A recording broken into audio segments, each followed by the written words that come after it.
दोस्तों नमस्कार भाई। आज हमारे एक सब्सक्राइबर भाई का हमने कमेंट लिया है और उनकी समस्या क्या है वो है कि सर 5 दिन में हीट में रहती है तो कैसे प्रेग्नेंट करें, 5 दिन तक लगातार हीट में रहती है। इन्होंने लिखा क्या है सुनिए। सर मेरी गाय 5 दिन तक हीट में रहती है और हीट के पहले दिन 18 घंटे बाद गायनारिस इंजेक्शन लगाने के बाद एआई करवा दी गई है, तो क्या वो गैबिन होगी या नहीं होगी। देखिए, जब भी आप गायनारिस या जीएनआरएस का कोई भी इंजेक्शन लगवाते हैं और लगवाने के 6 घंटे बाद जब आप एआई करवाते हैं तो भाई रिजल्ट की संभावना तो अच्छी रहती है।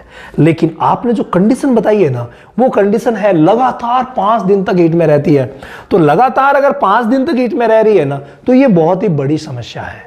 और इस समस्या में कई बार आपने जो प्रोसेस किया उस प्रोसेस के बाद भी सफलता नहीं मिलती है, क्योंकि इसमें 2 बड़े रीजन होते हैं, जिसमें से एक होता है फॉलिकुलर सिस्ट होने का। एक रीजन होता है फॉलिकुलर सिस्ट जो होती है बच्चेदानी के ऊपर, वो हो सकती है, और दूसरा रीजन होता है बच्चेदानी में इन्फेक्शन का। तो पहले तो आप ये देखिए कि ये जो 5 दिन से आ रही है, क्या वो कितने दिन बाद फिर से रिपीट हो रही है। मतलब क्या उनका हीट का अंतराल 20 दिन है, मतलब 5 दिन हीट में रही, फिर 20 दिन बाद फिर से हीट में आती है, या 10-15 दिन से ही आ जाती है। तो ये चीज देखी जाएगी। तो दोनों चीजों का ट्रीटमेंट आपको करवाना पड़ेगा। जो मैंने फॉलिकुलर सिस्ट का नाम लिया है, वो एक प्रकार की सिस्ट होती है जो ओवरी के ऊपर बन जाती है, और वो जब बन जाती है ना, तो उसके बाद ये परेशानी रहती है, एस्ट्रोजन का लेवल जो है वो बढ़ती रहती है और ओव्यूलेशन होता नहीं है। तो जब एस्ट्रोजन का लेवल बढ़ जाता है तो लंबी हीट में आना या बार बार हीट में आना हो जाता है। इसके अलावा जब इन्फेक्शन होता है तब भी ये हो जाता है। तो आप अगर ये गैबिन ठहर जाए, हालांकि संभावनाएं बहुत ही कम है, अगर नहीं ठहरे तो 3 दिन तक लगातार आपको अपने नज़दीकी पशु चिकित्सक की सलाह से दवा छुड़वाना है। ये बहुत ही ज़्यादा जरूरी है।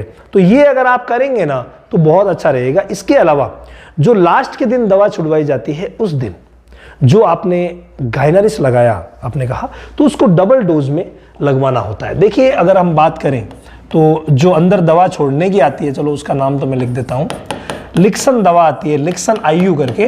तो ये लिक्सन आईयू जो दवा है वो आप बच्चेदानी के अंदर 3 दिन तक आप अपने पशु चिकित्सक से छुड़वाइए। यानी 60 ml रोज छुड़वानी होती है, 3 दिन तक छुड़वानी होती है। ये बहुत ज़्यादा जरूरी होता है। इसके अलावा जो इंजेक्शन आपने बोला, क्या बोला आपने, बोला गायनारिच।